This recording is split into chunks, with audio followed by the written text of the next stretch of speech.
Hello guys, good morning for today's video guys. Nandito tayo ngayon sa balcony. Second person for the left. Tayo mag-atik wheel guys. Yan.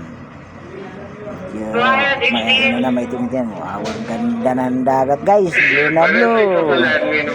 Nagpalata na mainit na naman ang panahon. Ayan guys, so, papahid na tayo ng take wheel. Ayan ay hindi na varnish kasi ang gamit. Nung araw varnish ang gamit natin dyan. Ngayon ay take wheel na lang. So madali siyang trabaho. Kaso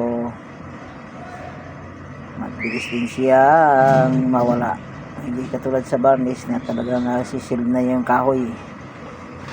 Ayan guys. Guys, hanggang dito lang ang ating videos sa araw na ito. Ayan guys, pahid lang tayo ng pahid. Ayan, hanggang matatapos yan. Ganyan lang ang trabaho ko dito araw-araw. Okay guys, thank you very much for watching.